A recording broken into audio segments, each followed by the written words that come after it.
नमस्कार, आदाब, सत श्री अकाल, जय भीम, जोहार। मेरा नाम है नवीन कुमार। अगर हम आपसे कहें कि गाजा का दुश्मन कौन है तो आप कहेंगे इजराइल। लेकिन सच यह है कि गाजा का असली दुश्मन इस्लाम है। आप इसे नाम कुछ भी दे सकते हैं। अरब कह सकते हैं, पाकिस्तान कह सकते हैं, इंडोनेशिया कह सकते हैं, ओमान कह सकते हैं, अजरबैजान कह सकते हैं। गाजा में इस्लामिक देशों का कुनबा जिस नरसंहार को अंजाम देने वाला है उसके बारे में सोचकर भी गर्दन झुक जाती है। वरना कोई आज से पहले कल्पना भी कर सकता था कि इस्लामिक रिपब्लिक पाकिस्तान गाजा में अपने 20,000 सैनिकों की तैनाती करेगा। और यह तैनाती किस लिए होगी? हमास के नाम पर मुसलमानों के नरसंहार के लिए। हैरानी की बात तो यह है कि यह काम वो पाकिस्तान करने जा रहा है जो इससे पहले इजराइल को एक देश के तौर पर मान्यता तक नहीं देता था। उसके पासपोर्ट पर ही लिखा रहता है कि इजराइल के लिए मान्य नहीं। लेकिन अब वही पाकिस्तान इजराइल के सामने घुटनों के बल बैठा हुआ है। और इतना ही नहीं, मुसलमानों के कत्लेआम के लिए इजराइल का पिट्ठू बनने को तैयार है। तैयार क्या है? फैसला कर चुका है। जी हां, गाजा में 20,000 सैनिक तैनात करेगा पाकिस्तान। और इस तैनाती के लिए पाकिस्तानी सेनाध्यक्ष आसिम मुनीर इजरायली खुफिया एजेंसी मोसाद के अधिकारियों के साथ सीक्रेट मीटिंग कर चुके हैं। कई अंतर्राष्ट्रीय न्यूज रिपोर्ट्स में कहा गया है कि पाकिस्तानी सैनिकों की तैनाती इस महीने की शुरुआत में मिस्र में पाकिस्तान के सेना प्रमुख जनरल आसिम मुनीर और इजरायली खुफिया एजेंसी मोसाद और अमेरिकी खुफिया एजेंसी CIA के वरिष्ठ अधिकारियों के बीच हुई कई दौर की गुप्त बैठकों के बाद तय हुई है। खुद पाकिस्तान के लोग भौचक हैं कि पाकिस्तान इजराइल को बतौर देश मान्यता तक नहीं देता है, फिर भी आसिम मुनीर मोसाद के अधिकारियों से मिले और मोसाद CIA की निगरानी में पाकिस्तानी सेना को गाजा के मुसलमानों के खिलाफ झोंकने को तैयार हो गए। इसके बाद कहा जाने लगा है कि मोसाद और CIA के साथ मिलकर इस्लामिक गणतंत्र पाकिस्तान फलस्तीनी नरसंहार की कहानी दोहराने वाला है।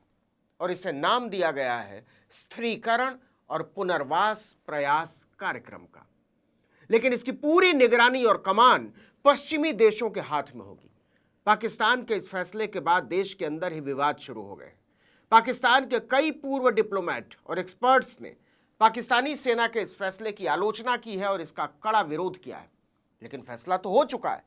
पाकिस्तान की सीनियर जर्नलिस्ट आयशा सिद्दीकी ने अपनी एक सोशल मीडिया पोस्ट में लिखा कि पाकिस्तान की सेना ने फिलिस्तीनियों का नरसंहार किया था। हालांकि उन्होंने यह आंकड़ा सिर्फ 3,000 का दिया है, जबकि असलियत में यह आंकड़ा 25,000 के करीब है। हम इस इतिहास को क्या दोहराने जा रहे हैं?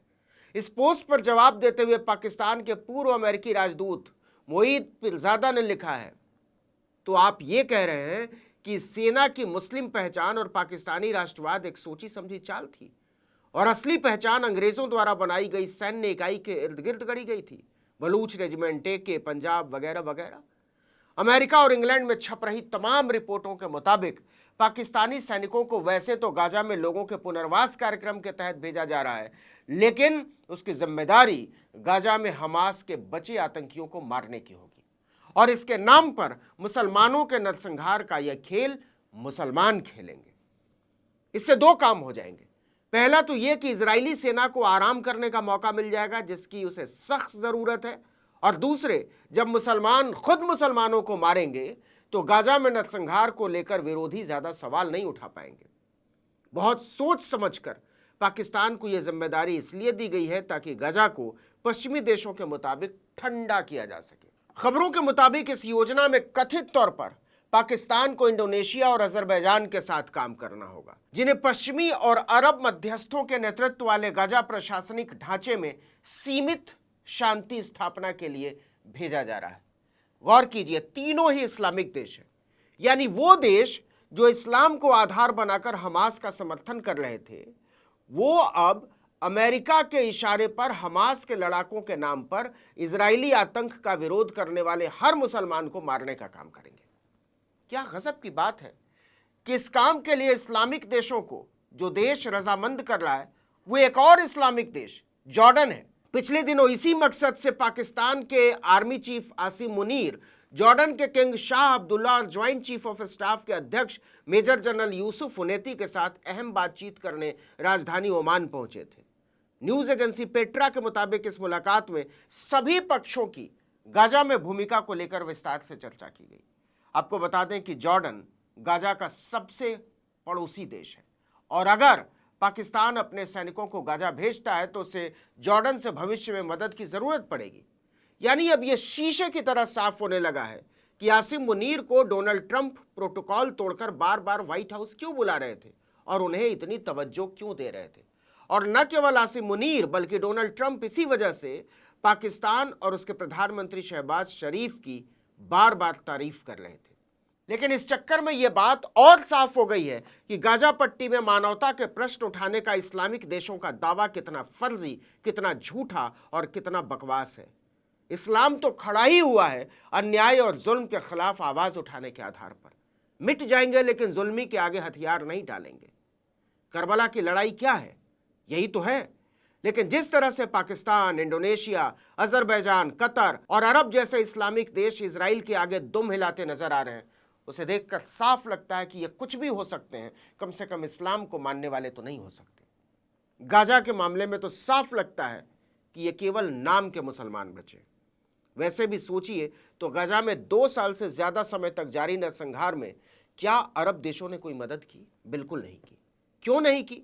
तो जवाब है, जिस अमेरिका के आगे वो दुम हिलाते रहते हैं वो नाराज हो जाता, इसलिए नहीं की। बाकी छोड़िए, कतर में घुसकर इजराइल ने बैठक वाली जगह पर हमला किया, लेकिन उसने एक शब्द इसके विरोध में प्रभावी तौर पर कुछ नहीं कहा। जबकि कतर की सुरक्षा की जिम्मेदारी खुद अमेरिका के पास है, लेकिन बदले में कतर ने अमेरिका को अपने मुल्क में सैनिक छावनी बनाने की जगह दी है। उस सैनिक छावनी का इस्तेमाल अमेरिका किसके खिलाफ करता है? साफ है, इस्लामिक देशों के खिलाफ। पाकिस्तान ने तो बस सारा पर्दा उधेड़ कर रख दिया है। गाजा में अपने 20,000 सैनिकों की तैनाती का फैसला उसने भले आज किया हो, लेकिन अमेरिका इजराइल के पैरों में तो वो कब से पड़ा हुआ है। फिर भी इस बेहयाई की कोई इंतहा नहीं है कि जो देश अपने पासपोर्ट पर बाकायदा प्रिंट करता रहा हो कि यह इजराइल की यात्रा के लिए मान्य नहीं है, उसका आर्मी चीफ उसके कदमों में गिड़गिड़ाता हुआ मुसलमान भाइयों के नरसंहार के लिए तैयार हो गया है। चलते चलते आपको बताते चलें कि आगे से पाकिस्तान में जो भी नए पासपोर्ट छपेंगे उस पर यह लाइन नहीं लिखी होगी कि यह इजराइल की यात्रा के लिए मान्य नहीं है। पाकिस्तानी मुसलमान जमकर इजरायली समंदर के किनारे सैर का मजा ले सकते हैं और टीवी पर गाजा में अपने सेना के हाथों मुसलमानों के नरसंहार पर मगन हो सकते हैं। इस वीडियो में इतना ही, लेकिन अगर आपने आर्टिकल 19 इंडिया को अब तक सब्सक्राइब नहीं किया है तो फौरन कर लीजिए, बेल आइकॉन दबाइए, घंटी जैसी आकृति लाइक कीजिए और कमेंट करके बताइए हमारा वीडियो आपको कैसा लगा। हमारा ट्विटर हैंडल है आर्टिकल 19_इंडिया और मेरा ट्विटर हैंडल है नवीन जर्नलिस्ट। नमस्कार।